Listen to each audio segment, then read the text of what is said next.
आज हम बात करेंगे प्राचीन भारत में भू राजस्व व्यवस्था के विषय में। हम जानते हैं कि भारत में कृषि का विकास नवपाषाण काल से शुरू माना जाता है और भारत का सबसे प्राचीनतम कृषि का साक्ष्य अब लहुरा देवा हो गया है। लहुरा देवा से हमें चावल के सबसे प्राचीनतम प्रमाण भी प्राप्त होते हैं। लेकिन समय के साथ जब खेती का विस्तार शुरू हुआ तो यह ज़रूरत महसूस की जाने लगी कि खेती के लिए न केवल संसाधनों की आवश्यकता है बल्कि साथ ही साथ उसकी सुरक्षा की भी आवश्यकता है। और जैसे जैसे अधिशेष उत्पादन बढ़ने लगा तो व्यापार में भूमि का महत्व बढ़ने लगा और समय के साथ जैसे जैसे भूमिपतियों की संख्या बढ़ने लगी वैसे ही उन पर शासन करने वाले शासक के द्वारा भूमि राजस्व की व्यवस्था तय की जाने लगी। वैदिक काल तक आते आते देखें तो कृषकों से राजा भूमि कर लेता था, जिसके लिए ग्राम भोजक अधिकारी की नियुक्ति की जाती थी। उपज का एक भाग राजभाग होता था जो समय के अनुसार परिवर्तित होता रहता था। अभी बच्चों हम बात करेंगे कि भू राजस्व का क्या है ऐतिहासिक विकास, फिर हम भू राजस्व के कौन कौन से कर हैं उसकी बात करेंगे। गौतम ने उत्पादन का यानी प्रोडक्शन का 1/10 या 1/8 हिस्सा राजा के भाग के रूप में माना है। वैदिक युग में यही राजभाग बलि कहलाता था, जो बौद्ध युग में भी प्रचलित था। बलिहृत के माध्यम से वस्तु को कर के रूप में प्राप्त किया जाता था। बौधायन वशिष्ठ ने लिखा है कि राजा प्रोडक्शन का या उत्पादन का छठा भाग 1/6 भाग प्राप्त कर सकता है। नारद और विष्णु के अनुसार भी राजा उपज का छठा भाग प्राप्त करने का अधिकारी था। मनु ने लिखा है कि राजा उपज का छठा, 8वां, 12वां भाग प्राप्त कर सकता था, यानी 1/6, 1/8 और 1/12। वैसे आवश्यकता पड़ने पर वह उपज का चौथा भाग भी ले सकता था, 1/4। तो कौटिल्य के अनुसार राष्ट्र के अंतर्गत समाहर्ता नामक अधिकारी विभिन्न प्रकार के कर वसूलता था। उसने 13 प्रकार के राजकरों का उल्लेख किया है, जिसमें भाग नामक कर अन्न के उत्पादन पर दिया जाने वाला राजकर था। ठीक है, अभी मैं भू राजस्व का ऐतिहासिक विकास बता रहा हूँ। बलि नामक कर का उल्लेख उसने उपहार और मांगने पर प्राप्त होने वाले धन के रूप में किया। देखिए, समय के साथ बलि कर का स्वरूप बदल रहा है। पहले वो राजा का भाग था, अब क्या है, उपहार है, और बाद में एक धार्मिक कर हो जाता है। उस समय कुछ राजकीय भूमि भी होती थी जिसका पूर्णतः उपयोग राजा करता था। कभी कभी राजकीय भूमि को राजा की सहमति पर कृषक यानी किसान लोग जोतते और बोते थे और उपज का आधा भाग राजा को प्रदान करते थे। क्यों? क्योंकि वो राजा की जमीन होती थी। श्रम करने वाला श्रमिक को उपज का 1/4 या 1/3 भाग मिल पाता था। राज की भूमि का समुचित उपयोग न कर पाने पर भी कृषक को राजभाग प्रदान करना पड़ता था। भूमि कर के साथ साथ कृषक यानी किसान द्वारा राजा को जल कर भी प्रदान किया जाता था, जिसे उदक भाग कहते थे। तो उदक भाग क्या है बेटा? तो यह है जल कर। तो अपने परिश्रम से खोदे हुए कुएं अथवा तालाब से घड़े के द्वारा जल खींच करके सिंचाई करने वाले किसान को फसल का 5वां भाग जल कर के रूप में या उदक भाग के रूप में देना पड़ता था। अपने कंधे पर जल लाकर खेती करने वाले किसान फसल का चतुर्थांश और राजकीय नहर से सिंचाई करने वाले फसल का 1/3 भाग राजा को जल कर के रूप में देते थे, 1/3। तो हम भूमि की उपयुक्तता और सिंचाई के साधन से भी उसकी संपन्नता को दृष्टि में रख कर के भूमि कर की व्यवस्था की जाती थी। वर्षा, बीज, कृषक के श्रम पर विचार करके अधिक से अधिक उपज का 1/3 या 3/4 भाग अथवा कम से कम उपज का 5वां भाग भूमि कर के रूप में स्वीकार किया जाता था। इस संबंध में मेगास्थनीज का यह मत है कि राजा भूमि की उपज का 1/4 भाग कृषक से प्राप्त करता था।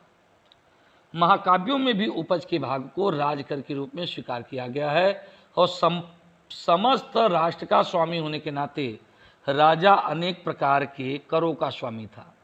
कृषि कर के रूप में कभी कभी वह उपज का 1/10 भाग भी प्राप्त करता था। महाभारत में उल्लेख के अनुसार 1/10 भाग से लेकर के 1/6 भाग तक कृषि कर के रूप में राजभाग स्वीकार किया जाता था।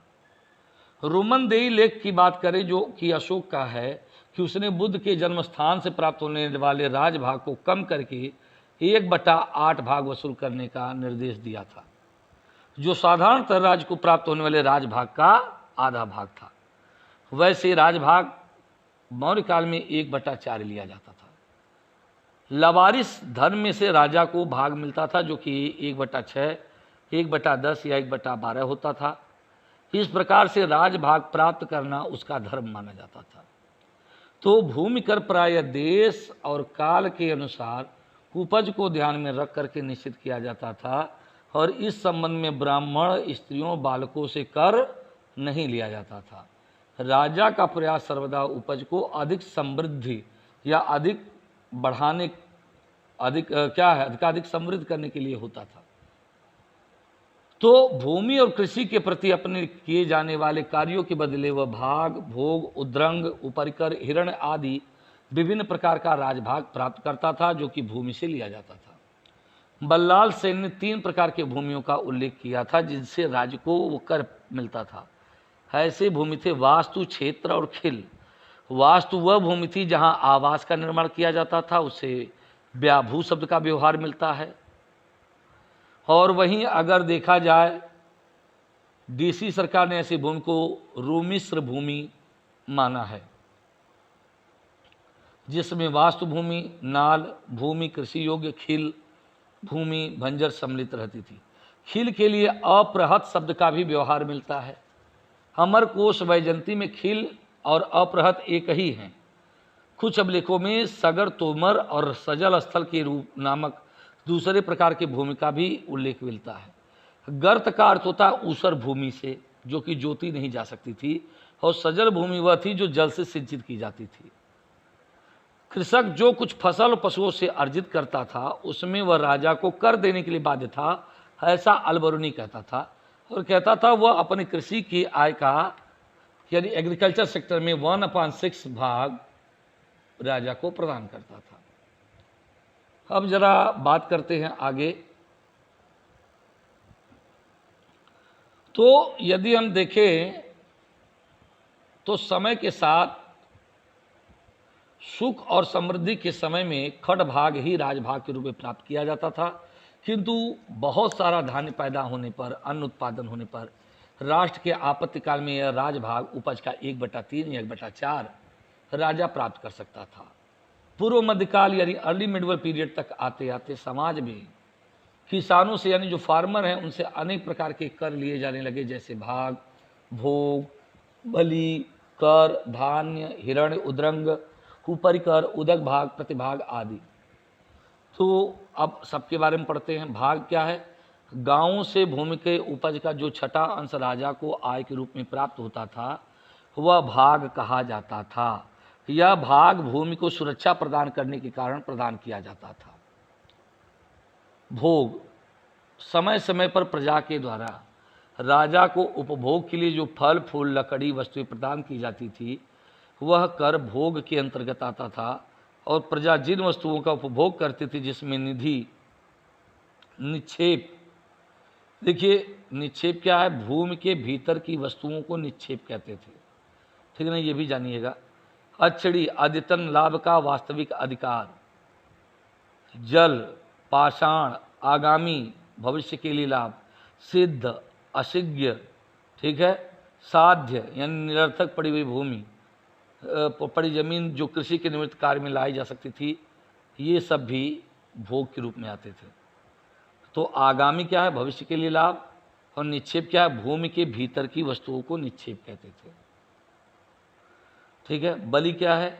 ऋग्वेद के काल में राजाओं को जो उपहार मिलता था वो बलि के अंतर्गत आता था, ठीक है। मनु के अनुसार प्रजा की रक्षा न करने वाला राजा बाली आदि कर वसूल कराता था तो वह नरकगामी होता था। कर क्या है? राजा को ग्रामवासियों से अन्न से संबंधित भाग के ऊपर जो विशेष कर के रूप में कभी कभी, ठीक है, आय होती थी, वही कर के अंतर्गत आती थी। धान्य क्या? कुछ विशेष अन्नों पर अलग से लगाया गया कर क्या है? धान्य कहलाता था। हिरण्य खनिज पदार्थों और संपत्ति आदि पर लगाया गया शुल्क हिरण्य कहा जाता था। ठीक है, यहाँ तक कि घोषाल कहते कुछ विशेष अन्नों पर लगाया गया कर हिरण्य कहलाता था। ठीक है, आगे क्या? उद्रंग उपरिकर, भूमि पर अस्थायी रूप से रहने वाले किसानों से लिया जाने वाला कर उद्रंग कहा जाता था, और भूमि पर अस्थायी रूप से रहने वाले किसानों से लिया जाने वाला कर उपरिकर कहलाता था। ठीक है, तो ये आप लोग समझ लीजिएगा। और ध्यान रखिएगा, द्रंग क्या है? पुलिस कर है। उदक क्या है? जल कर है। तो यह भी आप लोग जानते रहिएगा। उदक भाग क्या है? सिंचाई के साधन उपलब्ध होने पर उस पर लिया जाने वाला जो कर है वो उदक भाग कहलाता था। तो कौटिल्य के अनुसार नदी, सरोवर, तड़ाग, कुएं से सिंचाई करने वाला किसान किस राजा को उपज का 5वां भाग, या अपने कंधे पर जल ले जाने वाला उपज का 4था भाग, राजकीय नहर से सिंचाई करने वाले भाग, तो राजकीय नहर से सिंचाई करने वाले किसान उपज का 3य भाग यानी 1/3 भाग कर के रूप में प्रदान करते थे। प्रतिभाग, राजा द्वारा अपनी प्रजा से जब फल, फूल, शाक आदि कर के रूप में प्राप्त किया जाता था तो वह प्रतिभाग कहलाता था। कूटक, कूट यानी गृह पर कर लिए जाने के संभवतः कूटक कहा जाता था, किंतु यह कर कृषि के लिए प्रयुक्त किए जाने वाले हल पर लगने वाला कर था, क्योंकि कूट का अर्थ होता है खेत जोतना और कूटक का अर्थ होता है खेत जोतने वाला हल। तो यह क्या है? एक तरह का कर जो है क्या है? हल पर लगने वाला कर था। तो मुझे उम्मीद है भूमि राजस्व व्यवस्था क्या है ये आपको अच्छे से समझ में आ गया होगा बच्चों। धन्यवाद।